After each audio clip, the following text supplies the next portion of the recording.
Welcome to MR భక్తి TV. నేను మీ Naveen. July 3వ తారీఖున సంకటహర చతుర్థి అయితే రాబోతా ఉంది. సో అసలు ఆ రోజు పూజా విధానం ఏ విధంగా ఉండాలి? మనము ఎన్ని కష్టాల్లో ఉన్నా సరే ఈ పూజా విధానం కరెక్ట్ పద్ధతిలో చేస్తే ఆ కష్టాల నుంచి బయటపడొచ్చు అని చెప్పేసి మనకి ఇప్పటికే తెలుసు. కానీ మనం చేసే పూజలో ఏదో ఒకటి తెలియకుండా మనమైతే ఇన్ని రోజుల వరకు తప్పులు చేసి ఉంటాము. కానీ అలా కాకుండా కరెక్ట్ అయిన పూజా విధానం చేశారంటే ఆ వినాయకుని అనుగ్రహం త్వరగా కలుగుతుంది అని చెప్పేసేసి గురువులు చెప్తూ ఉంటారు. సో ప్రస్తుతం మనతో వచ్చేసేసి ప్రముఖ జ్యోతిష్య పండితులు బ్రహ్మశ్రీ నందిబట్ల శ్రీహరి శర్మ గారు ఉన్నారు. గురువు గారిని అడిగి పూర్తి సమాచారం తెలుసుకుందాం. గురువుగారు నమస్కారం. వాగర్థవివ సంపృక్తౌ వాగర్థ ప్రతిపత్తయే జగతః పితరౌ వందే పార్వతీ పరమేశ్వరౌ ఆదిత్యాయ చ సోమాయ మంగళాయ బుధాయ చ గురుశుక్ర శనిభ్యశ్చ రాహవే కేతవే నమః. శృంగేరి జగద్గురు పీఠాధిపతులకి, కంచి పీఠాధిపతులకి నమస్కారములు తెలియచేసుకుంటూ కార్యక్రమాన్ని ప్రారంభిద్దాం. గురువుగారు, సంకటహర చతుర్థి వచ్చిందంటేనే ఒక కన్ఫ్యూజన్లోకి వెళ్ళిపోతూ ఉంటారు. అంటే ఇది 3వ తారీఖు లేదా 4వ తారీఖు, ప్రతి నెల ఈ కన్ఫ్యూజన్లోనే ఉంటారు గురూజీ కొద్దిమంది. ఒకసారి అంటే జూలైలో ఎన్నో తారీఖు వచ్చింది అంటే ఇంట్రొడక్షన్లో నేను చెప్పినట్టుగా 3 ఉందా లేదు అని అంటే కొద్దిమంది అనుకుంటున్నట్లు 4వ తారీఖు ఉంది. అంటే చాలామందికి ఉన్నటువంటిది ఏంటంటే సూర్యోదయానికి ఏ తిథి ఉంటుందో ఆ తిథిని కన్సిడర్లోకి చేస్తారు. అది కామన్గా చేసేటువంటిది. అయితే మనకున్నటువంటి అనేక పుణ్యతిథులలో, పండుగలలో సూర్యోదయానికి ఏ తిథి ఉంటుందో ఆ తిథిని అనుసరించి చేసే పండుగలు కొన్ని ఉంటాయి. సాయంకాల ప్రదోష కాలానికి సంబంధించి తిథి ఉన్నప్పుడు అవి కొన్ని పండుగలు ఉంటాయి. మధ్యాహ్నం వ్యాప్తమయ్యి ఉన్నటువంటి తిథులు ఉంటాయి. అంటే ఉదాహరణకి మీకు ఈ సంబంధించినటువంటి జన్మాష్టమి లేదా మాస శివరాత్రి లేదా సంకటహర చతుర్థి మరియు దీపావళి, ఇవన్నీ కూడా రాత్రి వ్యాప్తమై ఉండాలి ఆ తిథులు. అమావాస్య కానీ లేదా మాస శివరాత్రి అయినా చతుర్దశి రాత్రి ఎక్కువగా ఉండాలి. ఇలా జన్మాష్టమి అంటే అష్టమి తిథి రోహిణి నక్షత్రం రాత్రిపూట వ్యాప్తమై ఉంటే అది చెప్పబడి ఉంటుంది. ఇప్పుడు అలాగే పితృ కార్యక్రమాలు ఉన్నాయనుకోండి, ఆ చనిపోయినటువంటి వాళ్ళు చనిపోయిన తిథి ఉంటుందో ఆ తిథి మధ్యాహ్న సమయంలో అపరాహ్న సమయంలో ఉండాలి. అది పితృతిథి కింద వస్తుంది. అలాగే ఇప్పుడు ఉగాది లాంటిది సంబంధించినటువంటిది అంటే సూర్యోదయానికి పాడ్యం ఉండాలి, అప్పుడు ఉగాదిగా అవుతుంది. ఇలా కొన్ని పండుగలు, ఇప్పుడు భోగి కానీ సంక్రాంతి కానీ ఇలా. ఇప్పుడు మీకు ఇంకా బాగా చెప్పాలంటే శ్రావణ పౌర్ణమి ఉందనుకోండి, రాత్రిపూట పౌర్ణమి విధానంగా చేసుకునే వాళ్ళు కొన్ని ఉంటారు, ఉదయం పూట చేసుకునే. ఇలా ఒక్కొక్క తిథిని అనుసరించి పండుగ విధానాల్లో మనం తీసుకోవడం జరుగుతుంది. మీరు అన్నట్టుగా జూలై 3వ తారీఖు రోజున ఏదైతే ఉందో ఆ రోజున ఉదయం పూట తదియ ఉంది, సాయంకాలం చంద్రోదయ సమయానికి చతుర్థి ఉంది.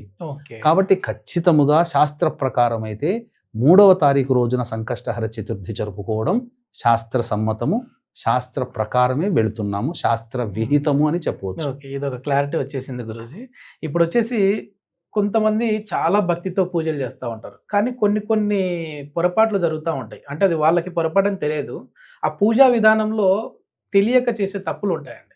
ఎట్లా పూజా విధానం కరెక్ట్ చేయాలి సంకష్టహర చతుర్థి రోజున? ఇప్పుడు మనకు జూలై 3వ తారీఖు వచ్చింది కాబట్టి జూలై 3వ తారీఖు రోజున కాలకృత్యాదులు తీర్చుకొని చక్కగా శివచిత్ర పరివార పటానికి చక్కటిగా పూలమాల వేసి, తరువాత ఆవునేతితో దీపారాధన చేసి విష్ణు అష్టోత్తరం, శివ అష్టోత్తరం, దుర్గా అష్టోత్తరం, సుబ్రహ్మణ్య అష్టోత్తరం, అలాగే ఈ సంబంధించినటువంటి వినాయక అష్టోత్తరము పూజ చేసుకోవాలి. గరికతో ఒక్కొక్క నామాన్ని చెబుతూ అర్చన చేసుకోవాలి. వీలైతే దేవాలయానికి వెళ్ళి అర్చన చేసుకోవాలి.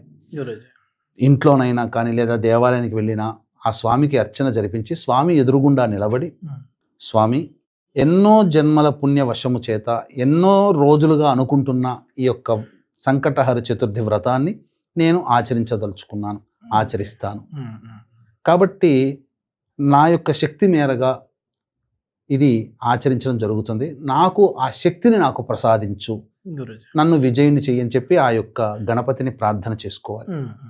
చేసుకుని తదనంతరం ఆ రోజంతా కూడా ఉపవాస నియమాన్ని పాటించాలి.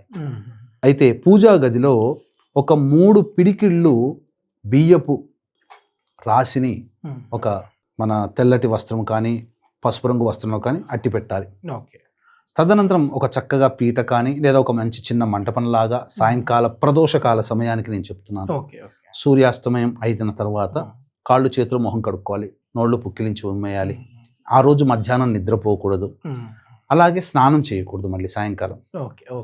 ఆ విధంగా చేసి చక్కగా మంటపం ఏర్పాటు చేసుకొని ఆ యొక్క గణపతిని చక్కగా ఈ యొక్క జిల్లేడు గణపతి, శ్వేతార్క గణపతికి కానీ తీసుకోవడం, లేదా గణపతి విగ్రహానికి కానీ చక్కగా అభిషేకము, అర్చన, గరికతో అర్చన ఇవన్నీ చేసిన తర్వాత ఆ 3 పిడికిళ్ళు ఉన్నది కదా, ఆ 3 పిడికిళ్ళు వాటితో పాయసం చేయాలి.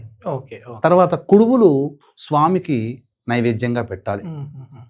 ఒక కుడుములన్నీ కూడా 21 కుడుములు స్వామికి చాలా సంఖ్య ప్రీతి. ఆ విధంగా 10 కుడుములేమో వచ్చినటువంటి వాళ్ళకి పంచవచ్చు. స్వామికి ఒక 3 పిడికిళ్ళు నైవేద్యంగా పెట్టాలి, మిగిలినవి కుటుంబ సభ్యులు తినాలి. ఇలా స్వామికి సంబంధించి నివేదన చేయాలి. ఆ పాయసం కూడా లేదా అన్నమైనా కానీ వండి నైవేద్యంగా పెట్టాలి.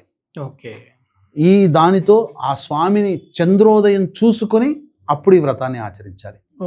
చంద్రుడు ఉదయించిన తర్వాత చంద్రుడికి ఒకసారి నమస్కారం చేసుకొని ఈ వ్రతాన్ని ఆచరించాలి. ఈ వ్రతాన్ని ఆచరించడం వల్ల అనేక శుభ ఫలితాలు కలుగుతాయి నాయన. అందులో సందేహం లేదు.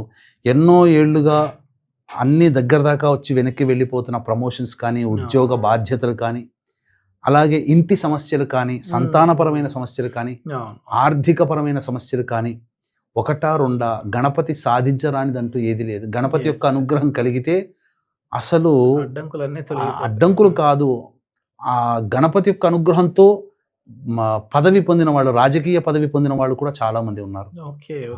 అందులో సందేహం లేదు. ఓకే గురుజీ, ఇప్పుడు మామూలుగా మనము చంద్రుణ్ణి చూస్తూ మనం కొన్ని మంత్రాలు ఆ రోజు చెప్పాలి అని చెప్పేసి అంటుంటారు కదా, ఏంటి గురుజీ? అంటే పూర్తిగా ఉపవాసం దీక్ష వదిలే ముందు అంటే ఆ స్వామికి సంబంధించినటువంటి గణపతి నామాలు, ఓం సుముఖాయ నమః, ఓం ఏకదంతాయ నమః, ఓం కపిలాయ నమః, ఓం గజకర్ణికాయ నమః, ఓం లంబోదరాయ నమః, ఆ చంద్రుణ్ణి చూస్తూ ఆ యొక్క గణపతిని ఊహించుకుంటూ మనం నామాలు ఆ స్వామికి విన్నవించాలి.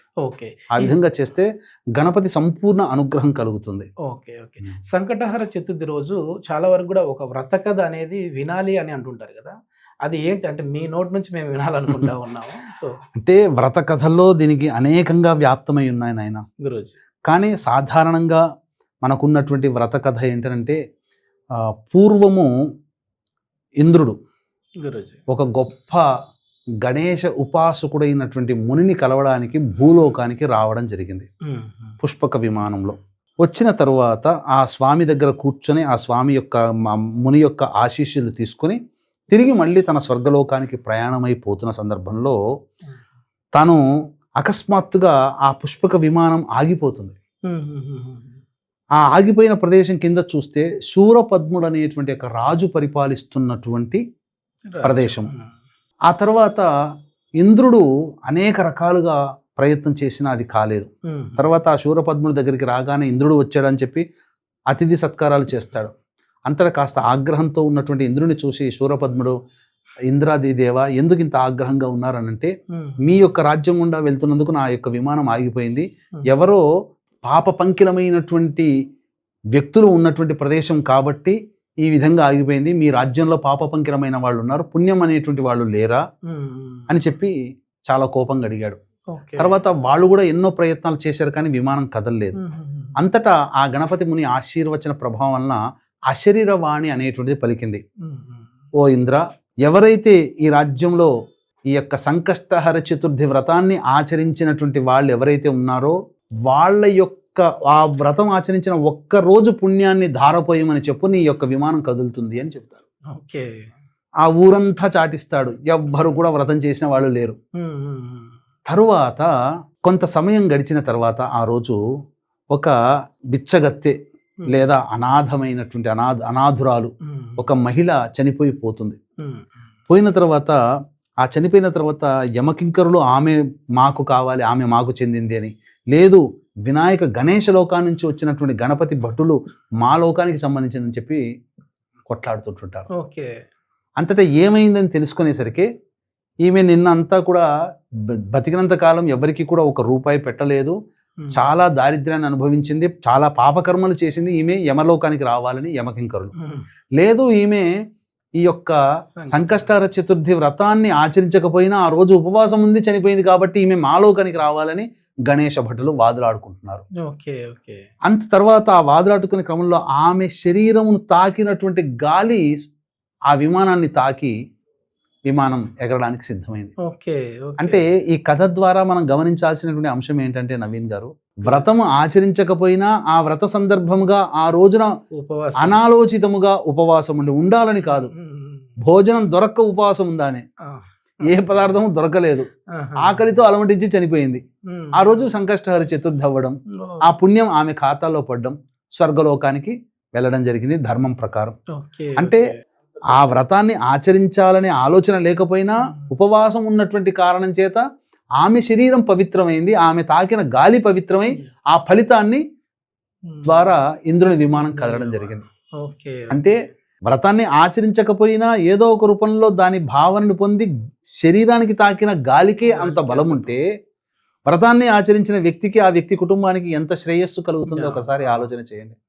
చాలా కాబట్టి ఈ వ్రతాన్ని ఈ విధంగా ఆచరిస్తే, అంటే గాలికే అంత ఉండి ఇంద్రుని యొక్క విమానం మళ్ళీ పునఃప్రారంభమైందే, మళ్ళీ ఇటువంటి వ్రతాన్ని ఆచరించినటువంటి వ్యక్తి జీవితం ఎన్ని అడ్డంకులు ఎన్నైనా, అంటే విమానం ఆగిపోవడం అడ్డంకి సూచన.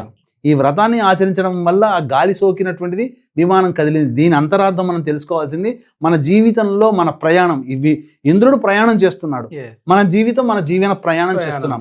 మన జీవన ప్రయాణంలో వచ్చే అడ్డంకులని ఈ వ్రతం ఆచరించడం వల్ల తొలగిపోతాయని ఈ వ్రత కథ ద్వారా మనం తెలుసుకోవాల్సిన నీతి. నిజంగా గురూజీ, నాకు మీరు చెప్తున్నప్పుడు నాకు అర్థమైంది ఏంటంటే, వేరే మా మిత్రునికి కూడా పిల్లలు కలగట్లేదని చెప్పేసేసి, అంటే అన్నీ బాగానే ఉన్నాయి, డాక్టర్లకు చూపించారు, అయినా సంతానం నిలవడం లేదు అన్నప్పుడు ఈ వ్రతం ఆచరించారు. ఒక 5 వారాలు చేశారు. సో ప్రెగ్నెన్సీ కన్ఫర్మ్ అయిపోయింది. అంటే అంత రియలిస్టిక్గా ఉంది ఇది. అంటే మనం ఏదో మూఢనమ్మకంగా కొట్టిపడేయడానికి లేదు. గణపతుల్లో 33 గణపతులు ఉన్నారు, అందులో సంతాన గణపతి ఒకటి. గణపతి వ్రతాన్ని ఆచరించడం వల్ల సంతానం పొందిన వాళ్ళు కూడా ఉన్నారు. అంతేకాకుండా ఇది ఒక 21 వారాలు చేయాలని సంకల్పం చేసుకోవాలి. కొత్తగా మొదలు పెట్టే వాళ్ళు ఈ యొక్క సంబంధించినటువంటి మొదలు పెట్టుకోవచ్చు, తప్పులేదు. చాలా విశేషాలు అయితే తెలియజేశారు గురూజీ. ఇప్పటికే అంటే మాకు కూడా మా నిజ జీవితం నేను కూడా ఉంటాను సంకష్ట చతుర్థికి, కానీ ఏదో చిన్న చిన్న పొరపాట్లు చేస్తూ ఉంటాం. ఇప్పుడు ఆ పొరపాట్లు జరగకుండా చూసుకుంటాను. ధన్యవాదాలు గురూజీ. సర్వం శ్రీ ఉమామహేశ్వర పరబ్రహ్మార్పణమస్తు.